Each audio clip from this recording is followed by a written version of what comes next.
Check out carmarshal.com. The link is in the description. They help support us. I was a police officer from 2002 to 2000, the end of 2008 or beginning of 2009.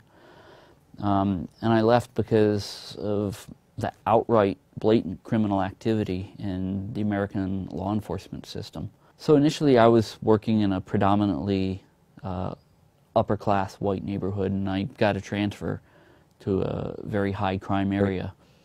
And when I got out there, the guys, like the sergeant and his friends, were running around and they were just beating the minorities bloody.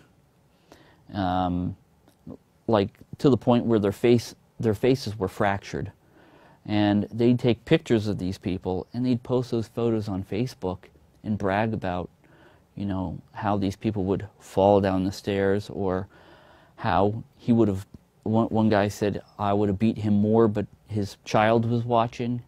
I took screenshots of their Facebook posts and I sent it to what we call internal affairs.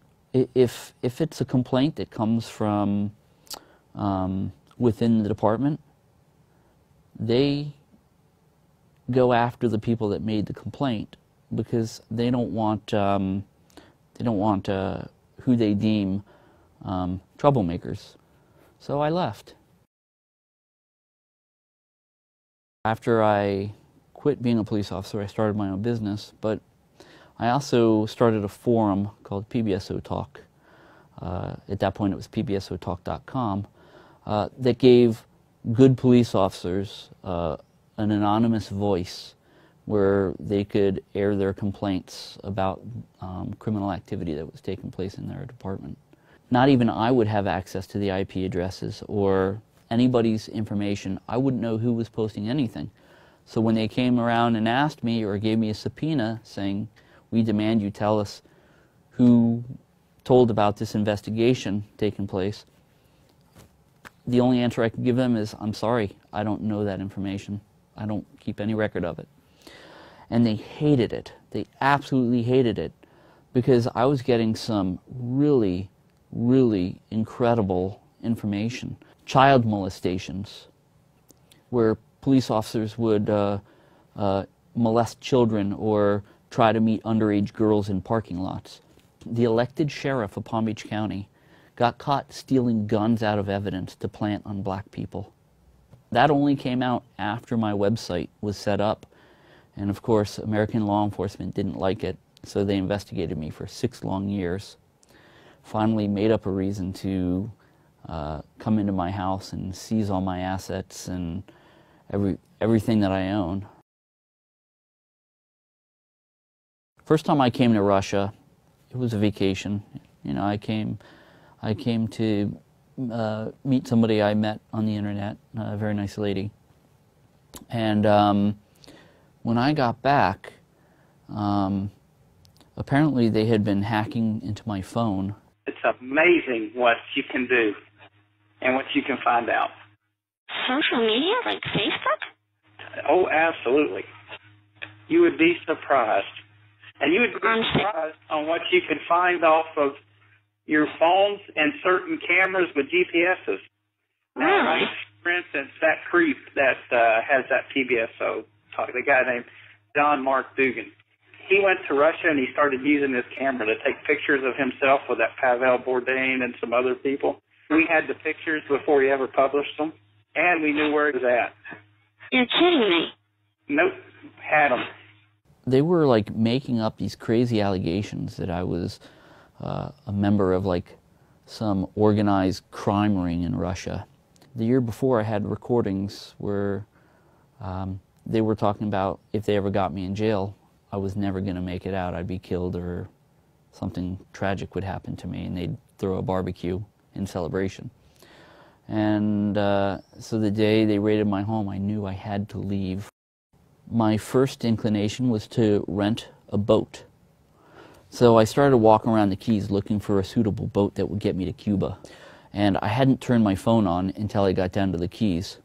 4 hours after I turned my phone on, I see the FBI vehicles, and I knew they were the FBI vehicles because one was very distinctive. It had a tear in the front tinted windows, and that's That's the vehicle that was parked in front of my house when they raided my home. I took a wig and a change of clothing, and I went to the mall where my car was parked. And I went in one exit. I changed in one of the dressing rooms, put the wig on, some glasses, and a yellow baseball hat, and I left, and I got in the car, and I drove north. And I wound up driving for about 9,000 kilometers over the course of 2 weeks, trying to figure out how to get out of the country, because, you know, you have to go through customs when you leave, and they check you with TSA to see if you're a wanted person. So it's very difficult to get out of the United States if you're in. And I finally found the way to get out of the United States. I snuck into Canada, and I took a flight from Toronto to Istanbul to Moscow. Because who's going to mess with Russia? The United States government isn't. This is the only government on the planet, other than maybe China, that I know that could offer me protection. Plus, I was in love with this. I love Russia. You know, from the first time I stepped off the plane, I felt an energy. And actually, I had a lot of help from a lot of people here. You know, one thing that you can say about Russia is, if people know that you need help, they're always willing to help. It's really nice. So, you know, and that's basically how I went about getting my asylum. I never said that there weren't problems in law enforcement in Russia. I don't know. I don't pay attention to it. It's not my business. I'm not a Russian citizen. It's not my fight. What I do know is when I needed safety from my government, Russia gave it to me. So, I mean, they have my unwavering loyalty, and it's not something... Look, if a Russian citizen wants to do some expose here in Russia, that's their prerogative. It's not my place to do it. It's not my right. If you're a cop, I don't care where you are, and you want to arrest somebody, you can find a reason to arrest them, even if you have to make it up. And it's really, we're supposed to be the land of the free, right? You know how many pages are in the Russian law book? I read it, actually. It's fascinating. There's like 156 pages. Do you know how many pages of laws we have in the United States? It's like 5,000 or 10,000 of criminal laws. It's not the land of the free. It's a fraud perpetuated upon the people.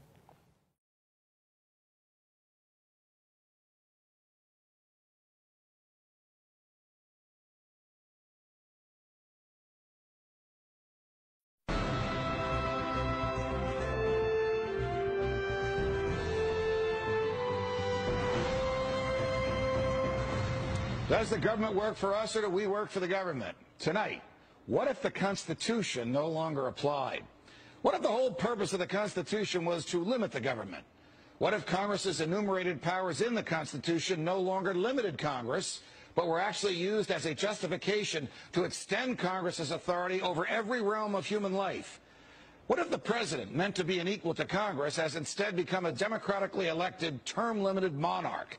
What if the president assumed that everything he did was legal just because he's the president?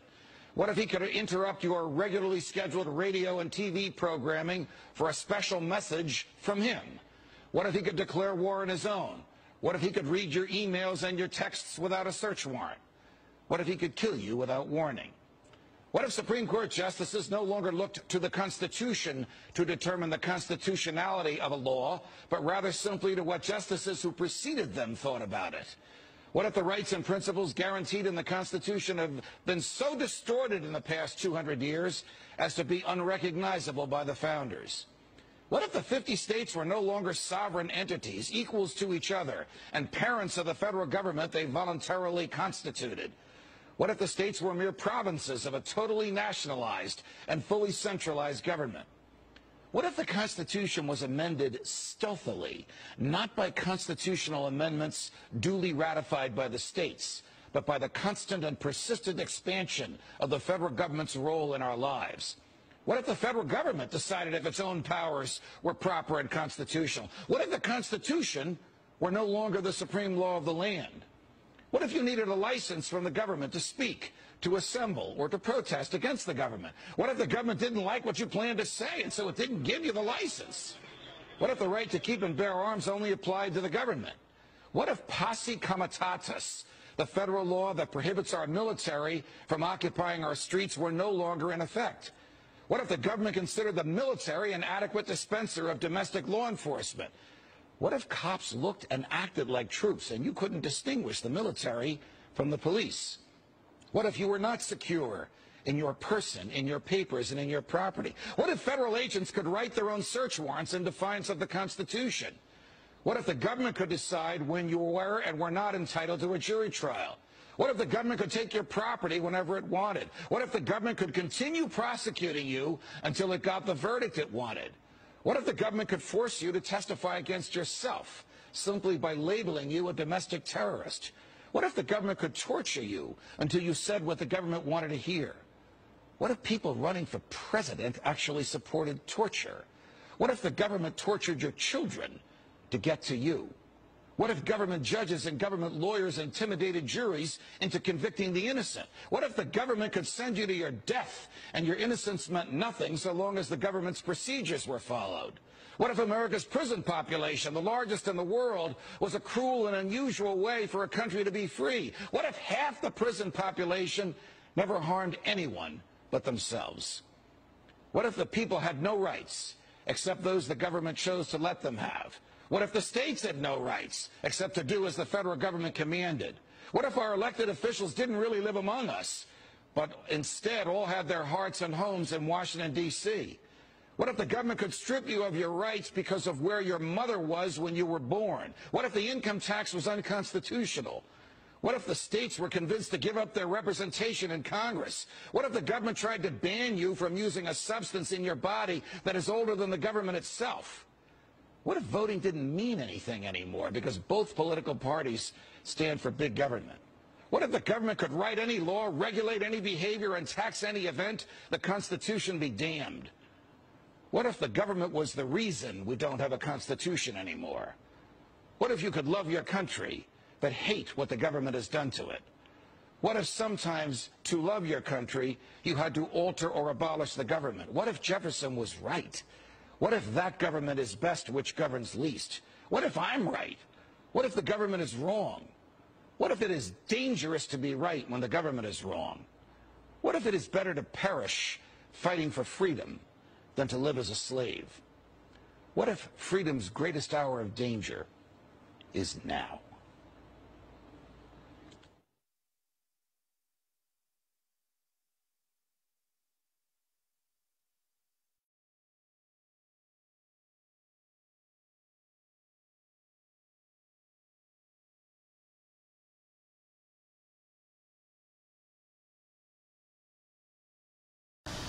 Hey Charlotte County, this is Charlotte County Cop Watch, and I wanted to explain what fair use is.